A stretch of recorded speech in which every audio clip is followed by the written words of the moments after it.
GKS educational spiritual videos నుంచి చూస్తున్నటువంటి అద్భుతమైనటువంటి భగవద్గీత శ్లోకం.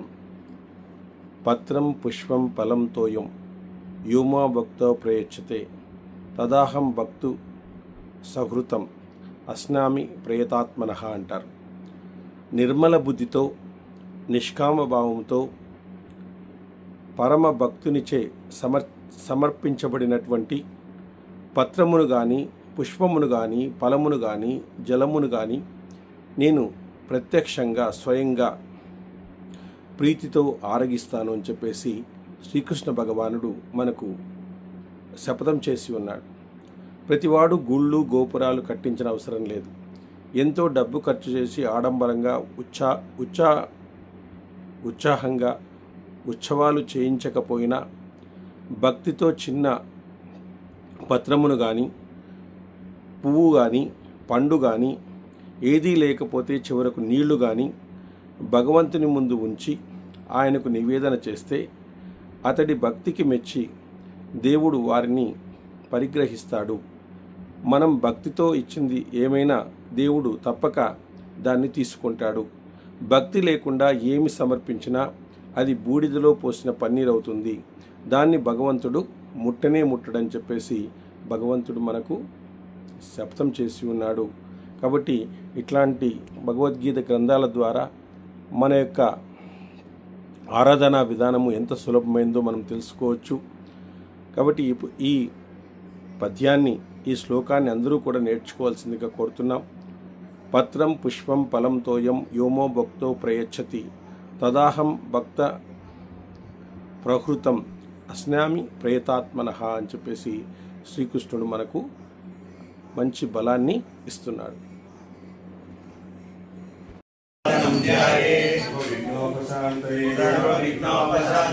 వాల్మీకి ప్రార్థన వాల్మీకి ముని సింహస్య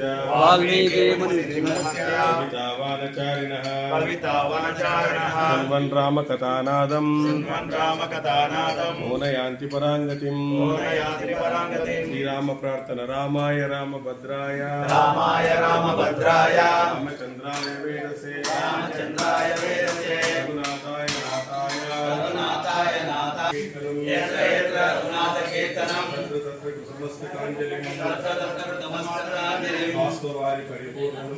వాస్తవారి పరిపూర్ణలోచనం భగవద్బంధువులారా, ఈరోజు మరి సంకష్ట చతుర్థి వేడుకలు ఏటిగడ్డలో అంగరంగ వైభవంగా అనేక మంది భక్తుల సముదాయాలతో ఆనందంగా జరుపుకుంటున్నాము. మరి ఈరోజు కర్తలైనటువంటి మన రాము గారు, తర్వాత సురేష్ గారు ఇద్దరు కూడా ఈరోజు పూజాకర్తలుగా వ్యవహరించి మనకు లభించడం అనేటువంటి జరుగుతుందన్నమాట. ఆ విద్యకు అధిపతి ఎవరు, జ్ఞానానికి అధిపతి ఎవరు అంటే గణపతి. ఆ గణపతిని మనం అర్చించడం వల్ల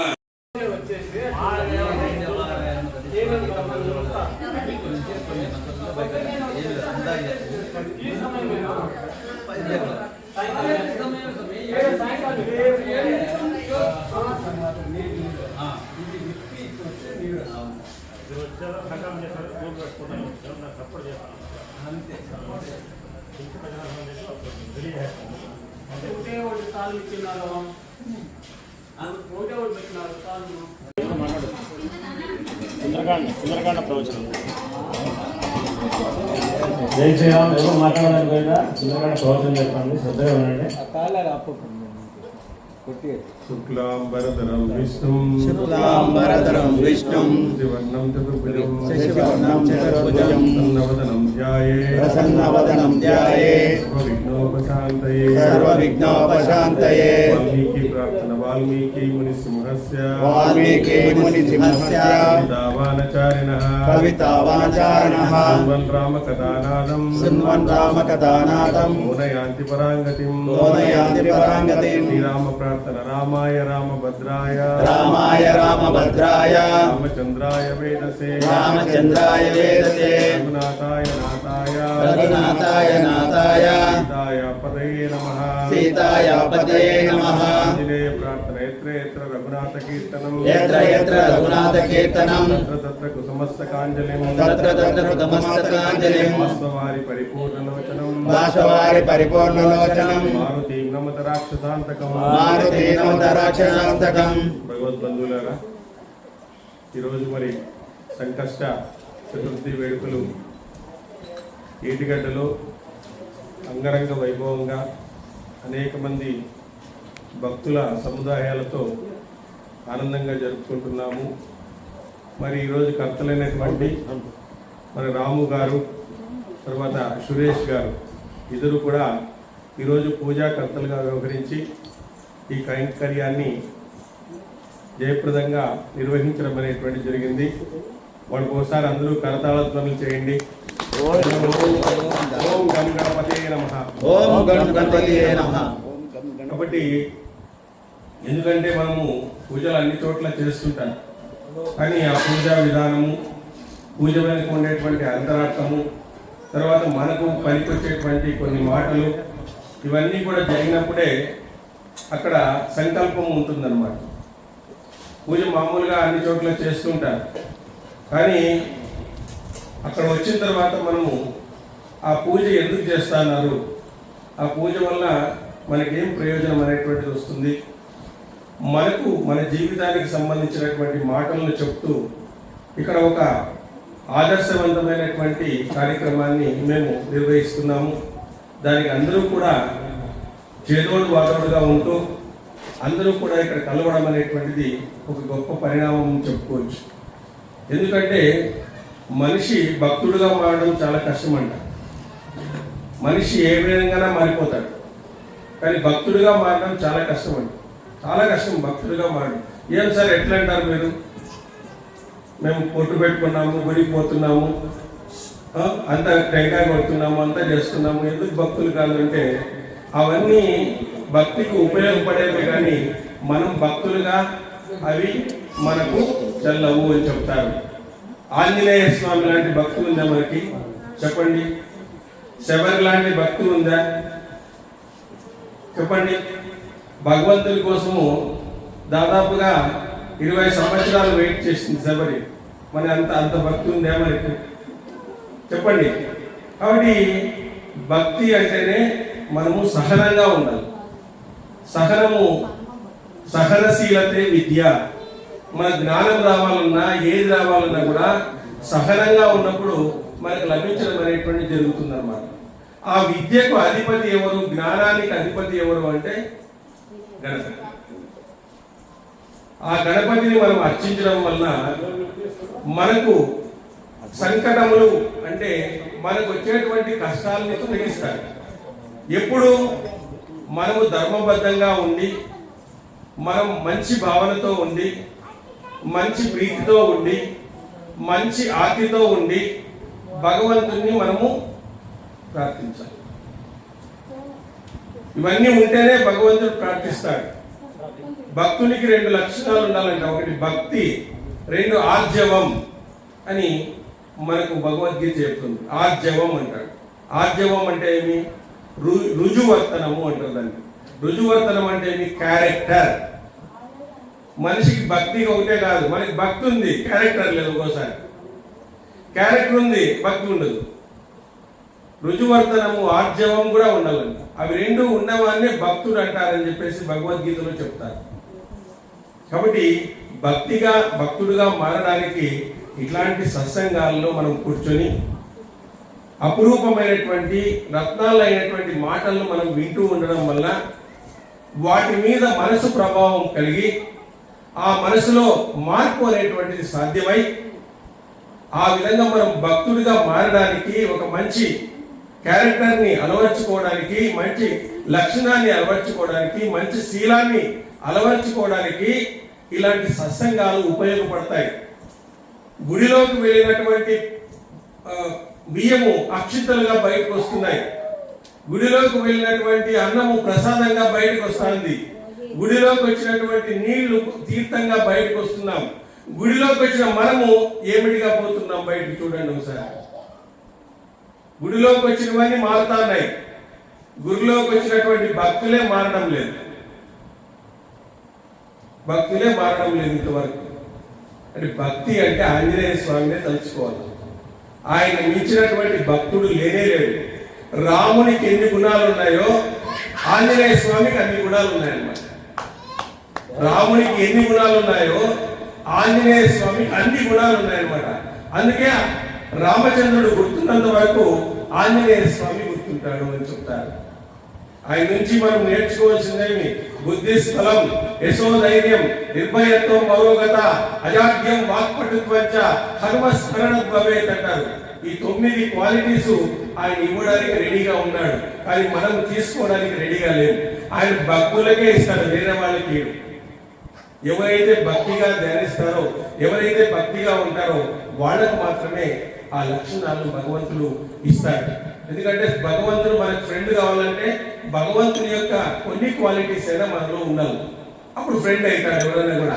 కాబట్టి భగవంతునితో స్నేహం చేయడం వల్ల మనకు ఇలాంటి క్వాలిటీస్ అనేటువంటివి వస్తాయి. ఇక్కడ సుందరకాండలో మేము శనివారము సంకష్ట రోజు ఈ సుందరకాండ పారాయణం చేస్తున్నాము. ఇక్కడ మామూలుగా ఆనవాయితీ ఇక్కడ ఈ సుందరకాండలో ఆంజనేయ స్వామి తోకకు నిప్పు పెడతారు. ఆ నిప్పు పెట్టడం వల్ల లంకనంతా కూడా కాల్చేస్తాడు ఆయన. అంటే చూడండి, ఆంజనేయ స్వామికి నిప్పు పెడుతూనే ఆ ఛాలెంజ్ని ఆయన అవకాశంగా మలుచుకుంటాడు. అది గొప్పతనం అన్నమాట. ఆయనకు వచ్చిన కష్టాన్ని అవకాశంగా మలుచుకుంటాడు ఆంజనేయ స్వామి. ప్రతి చోట అంతే. ఆయనకి ఏమైతే సమస్య వచ్చిందో ఆ సమస్యనే అవకాశాలుగా మార్చుకొని రామాయణాన్ని ముందుకు తీసుకుని వెళ్తాడు. అప్పుడు ఆయన చాలా బాధపడతాడు. ఏమని బాధపడతాడంటే, నేను లంకనంతా కాల్చేసినాను కదా, మరి సీతమ్మ కూడా కాలిపోతుందేమో, సీతమ్మ కూడా కాలిపోతుందేమో, ఏం పరిస్థితి? నేను వచ్చిండేదే సీతమ్మ కోసము, నేను వచ్చిండేదే రామ సందేశాన్ని ఇవ్వడం కోసము. అలాంటి సీతమ్మ వెళ్ళిపోతే పరిస్థితి ఏమి? నేను రాముడికి ఏమి సమాధానం చెప్పాలి అని చెప్పేసి బాధపడతాడు అనమాట. ఆ విధంగా మహాశాలి అయినటువంటి హనుమంతుడు లంకను పూర్తిగా దగ్ధమనించిన తర్వాత వాలాగ్ని సముద్రం నందు చెల్లార్చినాడు. రాక్షసులందరికీ బుద్ధి చెప్పినాడు. లంకానగరం అగ్ని జ్వాలకు భస్మమైపోతా ఉందంట. అచ్చటి రాక్షసులను భయంతో వణికిపోయినారంట. అట్టి లంకను చూసిన పిమ్మట వానరోత్తముడైనటువంటి హనుమంతుడు ఆలోచింపసాగినాడు. ఒకసారి ఆలోచించినాడు. బుద్ధి బలం యశోధైర్యం కాబట్టి, బుద్ధి ఉంది కాబట్టి ఆయనకి ఆలోచించినాడు. అయ్యో, ఈ లంకను కాల్చివేసి నేను ఎంతో తప్పు పని చేశాను. మారుతి తనను తానే నిందించుకుంటున్నాడు. మహాత్ములైన ధీర పురుషులు తమలో పిలువిగిసిన ఆగ్రహావేశాలు ఎగసి ఉన్న మంటలను నీటితో చల్లార్చినట్లుగా నిశ్చయాత్మక బుద్ధితో నిగ్రహించుకుంటారు. నిజంగా వారు ధర్మ్యాత్ములు అని చెప్తారు. అంటే వాళ్ళు ఏదైనా తప్పు చేస్తే వాళ్ళు మొదలు పడతారు. మొదలు పడి రియలైజ్ అవుతారు. మనం ఏదైనా ఒక తప్పు చేశామనుకోండి, పొరపాటున మనలో దాన్ని ఒకసారి ఆలోచించుకొని మళ్ళీ ఇంకొక తప్పు మనం చేయకూడదు అని చెప్పి ఉంటుందే, అది మహాత్ముల యొక్క గొప్ప లక్షణం. రియలైజ్ అయిపోతారు అన్నమాట. ఆ విధంగా ఆలోచిస్తున్నాడు ఆంజనేయ స్వామి. కోపావేశంలోనైనా ఎట్టి పాపాలకైనా ఒడిగడుతుంటారు. గురువులు హత్య చేయడానికైనా వెనుకాడు. కన్ను మెనుగానక పరుష వచనాలతో సజ్జనులు సైతం నిందిస్తారు. కోపం వచ్చినటువంటి వాడు ఎంత చేస్తాడు? వాడి యొక్క శరీరాన్ని వాడే నిందించుకుంటాడు. వాడి యొక్క శరీరాన్ని వాడే కాల్చుకుంటాడు. కోపం అనేటువంటిది అంత దుర్గుణం అనేటువంటి. ఆ కోపాన్ని వదిలేస్తే అర్థం వదిలేసినట్లే అందరూ కూడా. కాబట్టి కోపం అనేటువంటిది అనర్థ హేతువు అని చెప్తారు. ఆ కోపం అనేటువంటి వాడు ఏం చేస్తాడు? కోపం వచ్చినప్పుడు పక్కనోళ్ళ మీద అంతా కూడా కోపాన్ని చూపిస్తాడు వాడంతా కూడా. ఆ విధంగా కోపోద్రేకులైనటువంటి సజ్జనులను సైతం నిందిస్తారు వాళ్ళు. కోపోద్రేకులైన వాడు ఇది అనవచ్చునా, ఇది అనకూడదా అని కూడా వాళ్ళకి తెలిసేలేదన్నమాట. కోపంలో అనేస్తాడు, ఏం చిట్టి అది మాట్లాడతాడు. కాబట్టి కోపం అనేటువంటిది తన కోపమే తన శత్రువు, తన దాంతమే తనకు రక్ష అని చెప్తారు. కాబట్టి మన కోపము మనము మార్చుకోవాలా, ఆ కోప స్వభావాన్ని మార్చుకోవాలా. మనకు ఐదు గుణాలు ఉన్నాయి. కామ, క్రోధ, లోభ, మోహ, మదమాశ్చర్య. కామాన్ని ఏం చేసుకోవాలా? నిష్కామం చేసుకోవాలి. కామాన్ని నిష్కామం చేసుకోవాలి. క్రోధాన్ని శాంతిగా మార్చుకోవాలి. కామ, క్రోధ, లోభం నిర్లోభంగా మార్చుకోవాలి. కామం అంటే మీ కోరిక, క్రోధం అంటే ఆ కోరిక తీరకపోతే క్రోధంగా మారుతుంది. లోభం అంటే నాకు వస్తువు కావాలి అనుకోవడం. కామ, క్రోధ, లోభం. మోహం అది నాకే కావాలనుకోవాలి, అది నాకే చెందాలి అనుకోవాలి. కామ, క్రోధ, లోభ, మోహ. మదం నాకే వచ్చిందని గర్వపడుతుంది. మాత్సర్యం అంటే వేరే వాళ్ళకి వస్తే సహించలేకుండా పోవడం. వేరే వాళ్ళకి వచ్చిందనుకో, మనకు తీరాల్సింది వేరే వాళ్ళకి వచ్చిందనుకో సహించలేకుండా పోవడం. వాడికి ఒక కారు ఉంది, నాకు లేదు, అసూయపడ్డా. వాడికి క్యాన్సర్ ఉంది, నాకు లేదు అనుకోదు. వాడికి క్యాన్సర్ ఉంది అనుకో, నీ క్యాన్సర్ కావాలనుకోవా? అనుకో. అది కూడా కారు కారు కొన్న తర్వాత వాడికి క్యాన్సర్ వచ్చింది అది అనుకో. అట్లా అది మాత్రం అనుకోండి. వాడి కారు ఉంది, నాకు లేదు. వాడి క్యాన్సర్ ఉంది, నాకు వద్దు అంటాడు. మళ్ళీ ఇట్లుంటుంది మన పరిస్థితి. కాబట్టి ఇది వీటిని వదిలిపెట్టాలా? వీటిని వదిలిపెట్టినటువంటి వాడు సజ్జనుడు అవుతాడు అని చెప్తున్నాడు. అట్టి వాడిని చేయకూడని పని ఉండదు. ఏ పనైనా చేస్తాడు కోపం వచ్చినటువంటి వాడు. అనకూడని మాట అన్నాడు. మన ఎవరో మహారాష్ట్రలో పంచాయతీ ఎలక్షన్స్ కి ఒక నిబంధన పెట్టారంట, 3 సంతానం ఉండకూడదు అని చెప్పేసి. 3 సంతానం ఉండకూడదు అంటే అతను ప్రెసిడెంట్ గా నిలబడాలంటే ఆయన ఏం చేశాడంటే ఒక కూతురుని తీసుకొని పోయి బావిలోకి దొరికిస్తాడంట. 2 కొడుకులు, ఒక కూతురు ఉందంట. నాన్న ఎందుకు ఆ విధంగా చేస్తున్నావు అన్నా కూడా ఇచ్చిపెట్టలేదంట. పెద్ద బావిలోకి పోయి తోసేసినాడు. నా కూతురు చచ్చిపోయింది, నాకు ఇద్దరే ఉండేది, చూడండి, నాకు ఏంటి నామినేషన్ ఇస్తాను. ఇప్పుడు ఎంత దానికి అరికడతా అన్నారు. ఎంత ఘోరంగా మన దేశంలో ఇలాంటి సంస్కృతి సాంప్రదాయాలు, గొప్ప మహాత్ములు, గొప్ప వ్యక్తులు, భగవంతుడే ఇక్కడ అవతారాలను తీసుకున్నటువంటి భూమిలో ఈ విధంగా జరుగుతుందంటే కారణమేమి? ఈరోజు ఆలయాలు అనేటువంటివి సంస్కార కేంద్రాలుగా మారకుండా ఉన్నాయి. ఆలయాలు ఏమిగా మారాలా? సంస్కార కేంద్రాలుగా మారాలా. ఆలయంలోనే మనం తప్పులు చెప్పుకుంటాం, గొప్పలు చెప్పుకోం. గొప్పలు మర్చిపోయి తప్పులు చెప్పుకునేటువంటి ఏదైనా స్థానం ఉంది అంటే అది ఆలయం. మనం తప్పులే చెప్పుకుంటాం. స్వామి ఇంకొకసారి చేయండి, స్వామి ఇంకొకసారి చేయండి స్వామి, తప్పులు చెప్పుకుంటాం. కాబట్టి తప్పులు చెప్పుకునేటువంటి కేంద్రం ఏదన్నా ఉంది అంటే అది ఆలయం. గొప్పలు చెప్పుకునే కేంద్రం ఏదన్నా ఉంది అంటే బస్ స్టాండ్ అండి.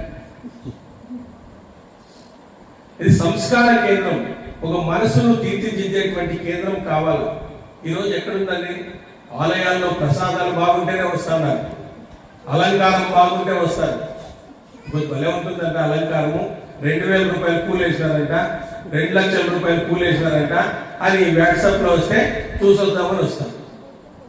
ప్రసాదము బ్రహ్మాండంగా ఉందంట, ఓడిగలు ఇవన్నీ చెప్పించినారంట అంటే ఇంకా 10 మంది పిలుచుకొని వస్తారు. రాత్రికి ఆయన ఆనందంగా ఇంట్లో వంట చేసుకోకుండా ఉండొచ్చు. ఇట్లా తయారైపోయిన ప్లాస్టిక్ భక్తులు అనేటువంటి వాళ్ళు ఆలయంకి ఆ విధంగా వస్తున్నారు. రోజు ఏదన్నా విశేషమైతే తప్ప రాదు. విశేషమైతే వచ్చి ఏమన్నా విశేషాలు తెలుసుకుంటారా? ఏం లేదు, ప్రసాదం తీసుకుని వెళ్ళిపోతాం. ఇట్లా తయారైనారు. ఆ విధంగా సంస్కార కేంద్రాలుగా మారాలి. పూర్వకాలంలో సంస్కార కేంద్రాలుగా ఉన్నాయి కాబట్టి ఆ రోజు ఆ విధంగా ఉండేటువంటిది అన్నమాట.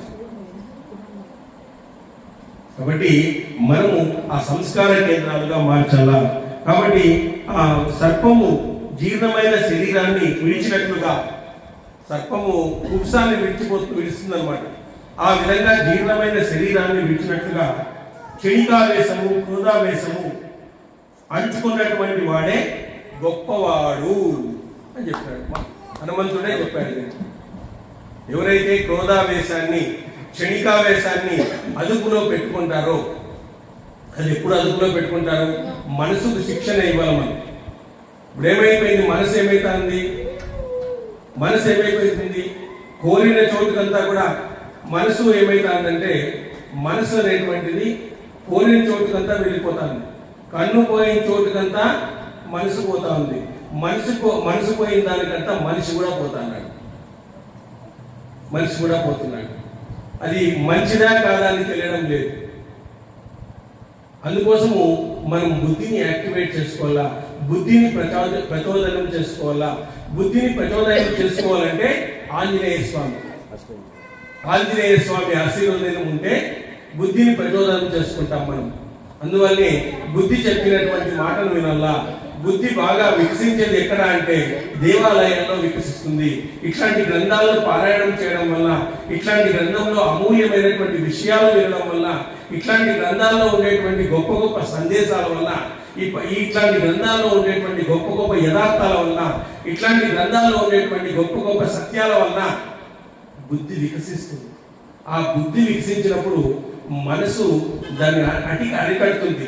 ఆ మనసును భగవంతుని వైపు తీసుకొని పోతుంది. ఆ విధంగా ఆత్మ వైపు తీసుకుని పోయి ఒక స్థిరమైనటువంటి వ్యక్తిగా, ఒక నిశ్చయమైనటువంటి వ్యక్తిగా, నిశ్చలమైనటువంటి వ్యక్తిగా నువ్వు మారడానికి హనుమంతుని యొక్క చరిత్ర మనం తెలుసుకోవాలి. ఈరోజు ప్రపంచంలో పర్సనాలిటీ డెవలప్మెంట్ అంటారు. ఆ పర్సనాలిటీ డెవలప్మెంట్ అంతా మనం గ్రంథాల్లో దాచుకున్నారు. ఈ రోజు ఏ పర్సనాలిటీ డెవలప్మెంట్ అయినా హనుమంతుని గురించి చెప్పకుండా ఉండాలని చూడండి. ఎంత పెద్ద పెద్ద కార్యక్రమాలు. అమెరికాలో ఒక యూనివర్సిటీలో భగవద్గీతని ఈరోజు వాళ్లకు పరీక్ష పెడుతున్నారు. ట్రాన్స్ఫర్మేషన్ ఆఫ్ జర్నీ అని చెప్పేసి పెంటగాన్ యూనివర్సిటీలో MBA విద్యార్థులకు భగవద్గీతలో ఎగ్జామ్ ఉంది. మన దరిద్రము, మనము చదివితే మతం అంటారు. మన దరిద్రం చూడండి, ఎంత దరిద్రం చూడండి. వాళ్ళ దేశాల్లో ఆ గ్రంథాలన్నీ పెట్టుకొని దాన్నంతా కూడా పారాయణ చేసుకుంటూ దాన్నంతా కూడా వాళ్ళ జీవితానికి అన్వయించుకొని వాళ్ళ జీవితాలను మార్చుకుంటున్నారు. మనము మన దేశంలోనే పుట్టినటువంటిది. కురుక్షేత్రం ఎక్కడుంది? హర్యానాలోనే ఉంది. ఆ కురుక్షేత్ర భూభాగంలోనే భగవద్గీతను చెప్పినటువంటి మన శ్రీకృష్ణుడు ఉన్నాడు. ఆయన చెప్పినటువంటి దాన్ని మనం ఈరోజు చదువుకోలేకుండా పోతున్నాం. 7,000 మంది పిల్లలు 700 శ్లోకాలు పారాయణం చేసినారు. అక్కడ అమెరికా యూనివర్సిటీలో పారాయణం చేసినారు. కాబట్టి పిల్లలకు ఈ సంస్కృతి సాంప్రదాయాలన్నీ కూడా నేర్పించండి. పిల్లలకి బలవంతంగా ప్రయత్నపూర్వకంగా మన సంస్కృతిని సాంప్రదాయాలను నేర్పించి వాళ్ళని గొప్పగా తీర్చిదిద్దితే మన సంస్కృతి అనేటువంటిది శాశ్వతంగా ఉండడం అనేటువంటి జరుగుతుంది.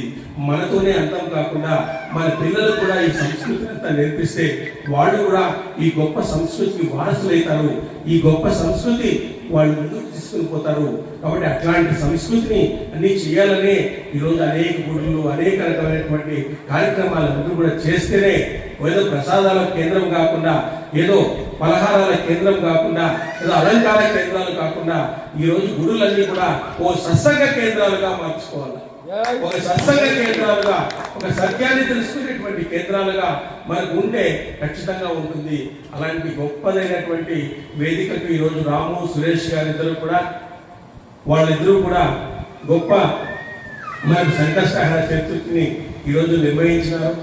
సో వాళ్లకు గణపతి, ఆంజనేయ స్వామి, రాముని యొక్క ఆశీర్వాదము మెండుగా దండుగా ఉండాలని, వాళ్ళకు ఆయుష్ ఐశ్వర్యము మంచిగా ఉండాలని మనం అందరూ కోరుకుంటున్నాం.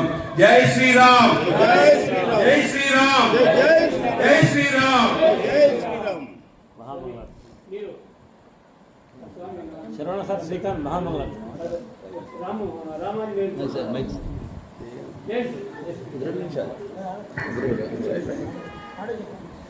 మాట్లాడదు.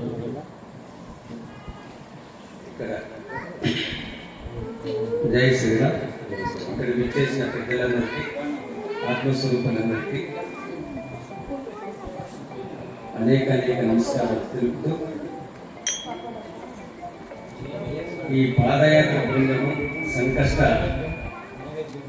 బృందము, అదే గతిస్వం బృందము, ఏటగడ్డ ఆంజనేయ స్వామి బృందాలు, వీరంతా అందరూ ఇప్పుడు ఆదివారము అందరూ కుటుంబాలతో అనుభవిస్తూ ఉంటే ఇక్కడ ఇంతమంది 8,000 మందిలో ఇంతమంది భగవంతుడి దగ్గర అనుభవం పొందుతున్నారంటే మనమంతా అదృష్టవంతులు. వాళ్ళకంటే ఇదే నిజమైన ఐశ్వర్యం. ఇది మాత్రమే వస్తుంది. మనము ఈరోజు సంకష్ట చతుర్థి.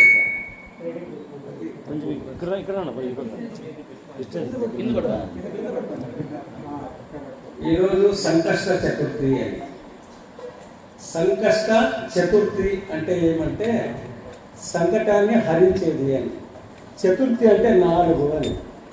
ఏమి 4 అంటే పంచభూతాలు 5 ఉంటే 4 ఆకాశము, వాయువు, అగ్ని, జలము, పృథివీ అని 5 ఉన్నాయి.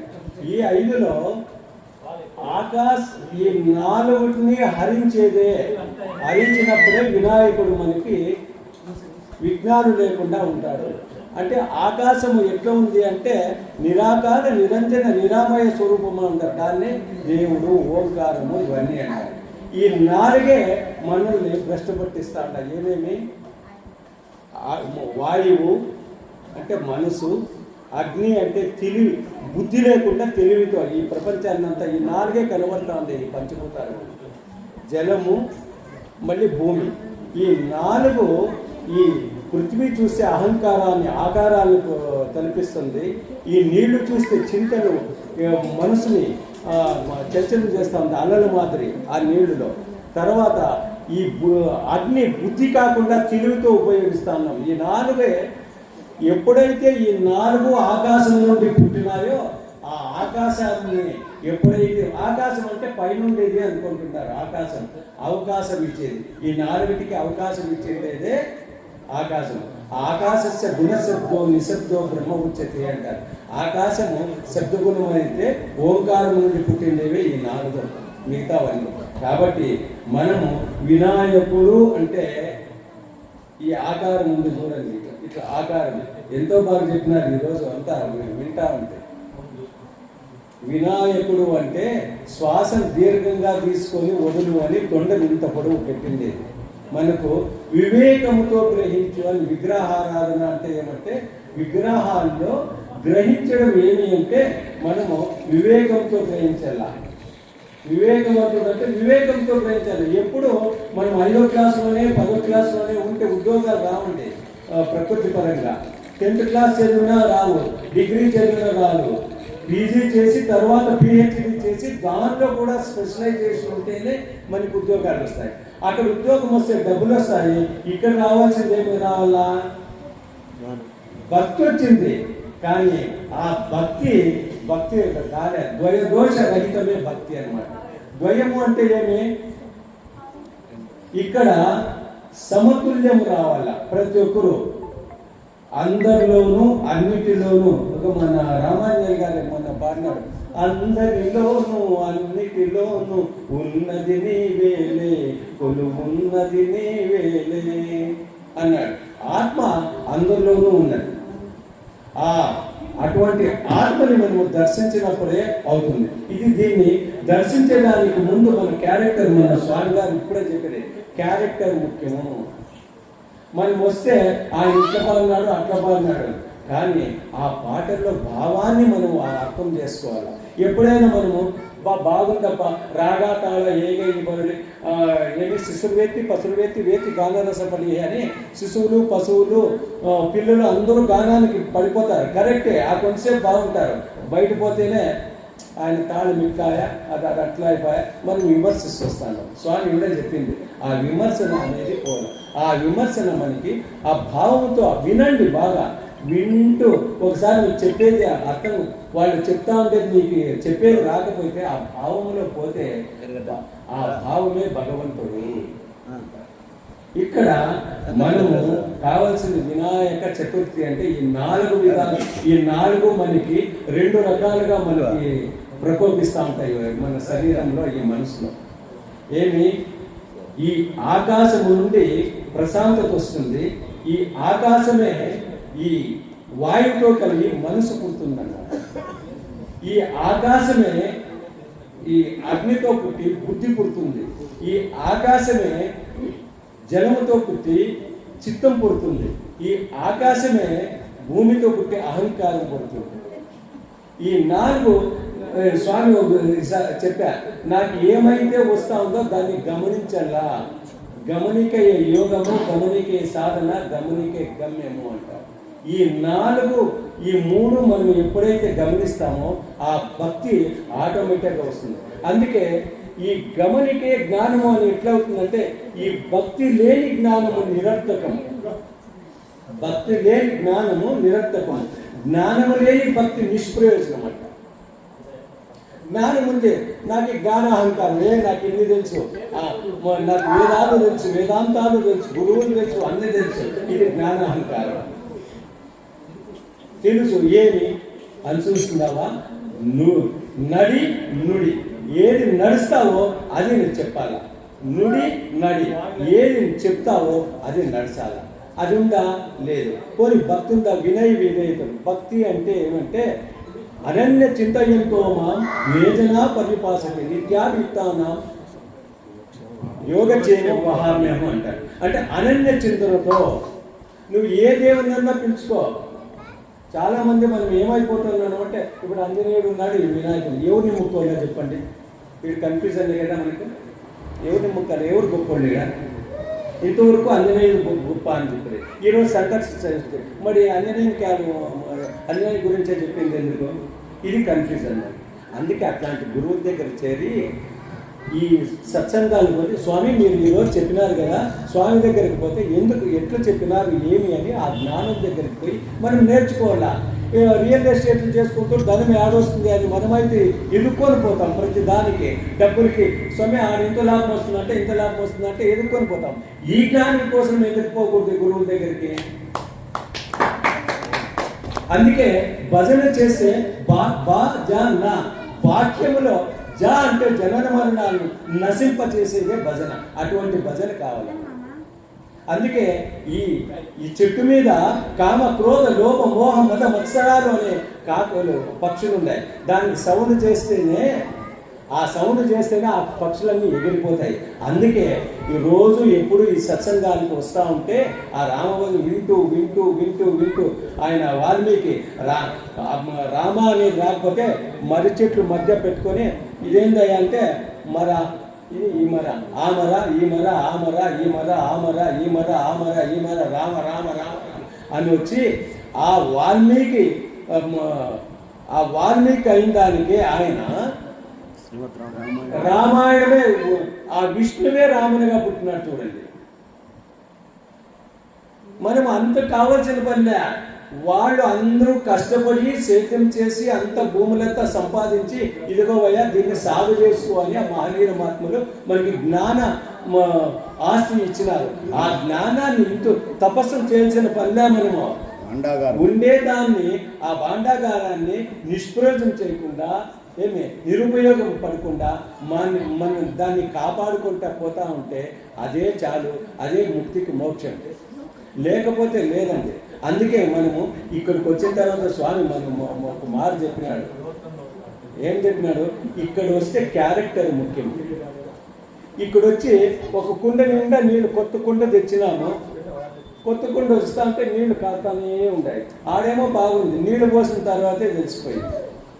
మనమేమో ఈడేమో నీళ్ళు నింపుకోయినాము, భక్తి భగవంతుడి నామాలు ఇవన్నీ నింపుకోయినాము. బయట పోతే కారిపోతా ఉన్నాం. ఆయన పట్టుకంట ఇట్లుంట ఈరోజు చట్నీ బాగలేదు ఇట్లనే చేసేది, అది అట్లనే వాళ్ళు ఇట్లంట ఇట్లా కారిపోయా. మొత్తం ఇంతవరకు భక్తి ఏదైతే ఉందో అంతా పోయింది. తర్వాత మనం బయట పోతాము. మన పాపాలన్నీ ఎట్లొస్తాయంటే ఇతన్ని విమర్శించే దానిలోనే సరిపోతుంది. కానీ ఆ విమర్శ ఎట్లుండాలంటే ఇప్పుడు ఈ సత్సంగాన్ని సంస్కరింపబడేటట్టుగా ఉండాలి. స్వామి రిక్వెస్ట్గా చెప్పు, నీవు ఇట్లున్నావు, ఏమైనా ఇట్లా మారితే బాగుంటుంది అని ఒక అన్నదమ్మునికి ఒక సోదరుడు బాగుంతో చెప్పొచ్చు. నాకు తెలిసిందని నువ్వు ఆర్డర్ వేయాల్సిన పని లేదు. రిక్వెస్ట్గా చెప్పి మనం మారితే ఈ సత్సంగాలే సత్సంగత్వే నిత్సంగత్వం, నిత్సంగత్వే నిర్మోహత్వం, నిర్మోహత్వే నిశ్చలతత్వే జీవన్ముక్తికి అని ఆ జీవన్ముక్తిని పొందాం. ఈ జన్మములోనే జీవన్ముక్తి పొందాలము. చచ్చిపోయిన తర్వాత ముక్తి కాదు, మోక్షం లేదు, ఎవరికి తెలుసు? అందుకే ఎన్నో జన్మల నుండి పాపాలు తీసుకొని వచ్చినాము. ఆ పాపాలని పాపాలు పుట్ట మనకు ఒక బ్యాగ్ ఉంది.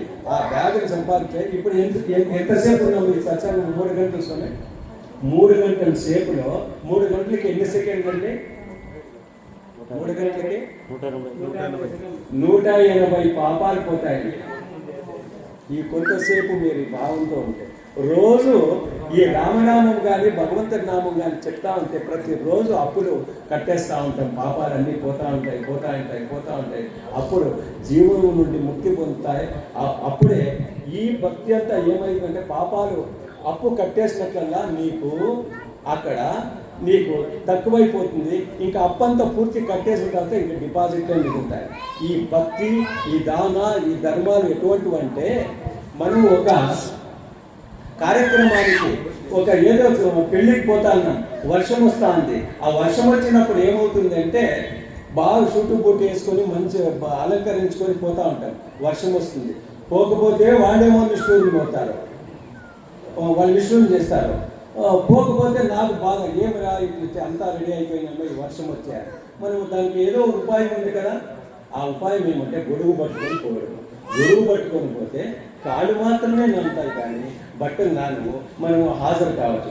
అట్లే ఈ భక్తి కానీ ఏదైనా పాజిటివ్ కర్మాస్ కానీ ఇవన్నీ మనకి ఈ గొడుగులాగా ఉపయోగపడతాయి. కానీ వర్షం ఫుల్ బట్టలు నానలేదు, కాళ్ళు మాత్రమే నాన్నాయి. అట్లే ఎటువంటి పెద్ద కర్మ ఉన్నప్పటికీ కూడా మనకి ఈ భక్తితో చిన్నగా అవుతుంది, ఎముకలు ఎరిగేరిపోయి గాయాలవుతాయి. అందుకే మనం ఈ భక్తిని అలవర్చుకొని మహనీయులు మహాత్ములు చెప్పిన అడుగుజాడల్లో నడుచుకుంటూ ఈ బృందాన్ని, ఈ సంస్కారమైన దాన్ని అందరికీ పంచుతూ ఇంకా కొంతమందికి చెబుతూ అందరికీ ఇక్కడికి ఆహ్వానించి ఆ సంస్కరింపబడే ఈ ప్రపంచాన్ని ప్రపంచము అంటేనే ప్రకాశంతో నిండిన పంచభూతాలు అని. భగవంతుడు ఉన్నాడు, పంచభూతాలు ఉన్నాయి. ఆ వీటిని సంస్కరింపబడే తర్వాత రామనామం పెట్టి చెప్పినాము, భగవత్ చింతన చేసినాము. ఈ వైబ్రేషన్స్ అంతా పోతాయి. ఇక్కడ అంతా పల్లెలకంతా ఒక్కసారి ఓంకారం చెబితే 30 కిలోమీటర్ల 1 మీటరా 5 అడుగులు పోతుందంట. మరి చెప్పండి, ఒక్కసారి ఓంకారం కొలిచినారు, వైబ్రేషన్స్ కొలిచినారు. మరి ఎప్పుడూ ఓంకారం చెప్పి మహనీయుల మహాత్ముల యొక్క ఇవి సంస్కరింపబడి మనము మంత్రాలు చెబుతాం. ఇప్పుడు మీరు విష్ణు సహస్రనామం చెప్తా ఉన్నారు.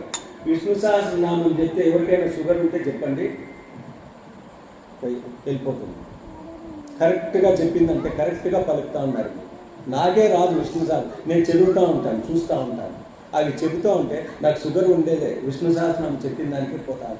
ఈ దేవభాష ఉండే సంస్కృతము ఇవన్నీ చెబితే లోపల ఉండే నరాలన్నీ కదలుతాయి ప్రతి. కాబట్టి మీరు ఈ భగవద్భక్తిని అలవర్చుకొని మీరు మీ జీవితాన్ని, మనమందరము నా జీవితంతో అందరూ మన జీవితాన్ని పునీతం చేసుకొని ఇదే లాస్ట్ జన్మగా ఉత్తమ జన్మ రావాలని మాత్రం అనుకోవద్దు. ఉత్తమ జన్మ వచ్చినా అక్కడ షావుకారులుగా పుడతారు, మళ్ళీ ధనం ఇచ్చిన మదం ఇచ్చిన మళ్ళీ ఇవన్నీ ఈ పాపాలు చేసిన వాళ్ళకంతా ఇనుప సంఖ్యలు అయితే ఈ ఉత్తమ జన్మ వచ్చిన వాళ్ళకి బంగారు సంఖ్యలు బంధమే కదా. అందుకే మనకి ఏమిటి రావాలా అంటే మనకు మరల జన్మ ఎత్తుకుండా మార్గము కనిపెట్టేవారు. ఇదే ఫస్ట్ దారి ఈ భక్తి. తర్వాతే జ్ఞానం రావాలా. ఇక్కడ వరకే నిల్చొద్దండి, దయించి ఈ జ్ఞానాన్ని కూడా అటువంటి సద్గురుమూర్తుల దగ్గరికి వెళ్ళి ఆ జ్ఞానాన్ని మనం తెలుసుకొని పునీతం కావాలని ఈ సభాముఖంగా తెలియజేస్తూ నాకు ఈ అవకాశాన్ని ఇచ్చినందుకు, నాకు ఆ భగవంతుడు కూడా నాకు అవకాశం ఇచ్చినందుకు, మిమ్మల్ని అందరినీ దర్శించినందుకు నేను ధన్యుడిని.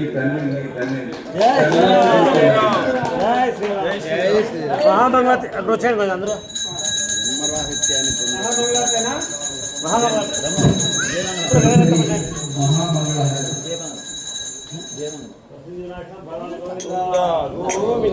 మహామంగళార్తి అందరూ దయచేసి రావాల్సిందిగా కోరుతున్నాము.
सीतापते जय जानकी राम सीतापते जय जानकी राम सीतापते जय जानकी राम सीतापते जय जानकी राम रामचंद्र प्रभु रघुवंश रामचंद्र प्रभु रघुवंश सीतापते जय जानकी राम सीतापते जय जानकी राम अभयो तारक रघुनाभिराम अभयो तारक रघुनाभिराम रावण संहार कोदंड राम रावण संहार कोदंड राम सीतापते जय जानकी राम सीतापते जय जानकी राम अयोध्या राम पट्टाभि राम अयोध्या राम पट्टाभि राम पट्टाभि राम पट्टाभि राम अयोध्या राम पट्टाभि राम अयोध्या राम पट्टाभि राम नव नव कोमल कल्याण राम नव नव कोमल कल्याण राम सीतापते जय